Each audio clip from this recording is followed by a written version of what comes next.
As you look at the overall higher education from a public perspective, there are 28 institutions across the state of Georgia. Actually, from a geographic perspective, that provides us some additional capacity and opportunities as we move forward, and I'll talk a little bit about that in a moment. But within those 28 institutions, we have about just over 27,000 students who are enrolled in STEM-related programs. These STEM-related programs provide the underpinning for our pipeline as it relates to developing cyber talent within the state of Georgia. And this year we had over 3,000 folks who graduated, students who graduated in that area. It typically covers from, and ensuring that covers from computer science, homeland security, information technology, information systems, and information security. Those are the core areas that are required to make sure that our students are prepared to actually contribute. So as we look at this, we got a question as it relates to the cyber areas of the Center of Academic Excellence and the requirements associated with cyber. Specifically, ensuring that our programs line up with those criteria as it relates to the CAE criteria are extremely important, meaning that students as well as faculty as well as programs need to make sure that we're properly training our students and ensuring that in fact they have the education and way forward to be able to contribute.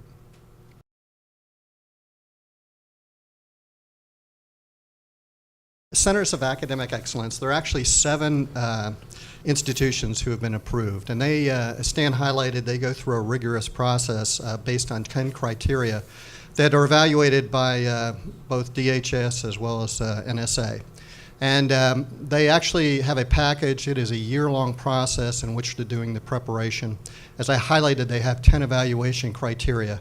These criteria range from ensuring that we have the right faculty who are trained to actually train the students, making sure the students are taking the right courses, making sure that the students, in fact, are having the operational experience, as Stan highlighted, from a range perspective. So what you're seeing is a very robust program as it relates to students.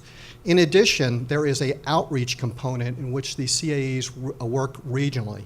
And so you'll see an outreach not only to the technical schools, but also K through 12, and ensuring, for example, that cyber camps are established, that the for example, if you have a 5th grader, can come in and actually start to learn how to code, those types of things. So that provides sort of the excitement as you look at things. As I told you, there's a sort of a temporal piece of this, and one of the things we all need to understand is what is the pipeline to meet the demand signal for all the cyber-related jobs that are projected. We have to make an investment in not only the K through 12, but the teachers who teach K through 12, which attend camps, as well as ensuring that our faculty within higher ed are trained as well. So when you look at the CAE process, it is a very stringent process. You get approved. Actually, that approval is current for over 5 years. You have to demonstrate over time that, in fact, you're maturing against the 10 criteria. I only highlighted a subset of those for you. The other thing that I think is extremely important as it relates to sort of the academic component of this is that if you have the opportunity, if you're in industry, take a look at the National Institute of Cyber Education. What they've done is that they've provided a very nice and elegant framework by which the key the KSAs, the key skills, the abilities, the knowledge that is required for future workforce are all called out in this framework.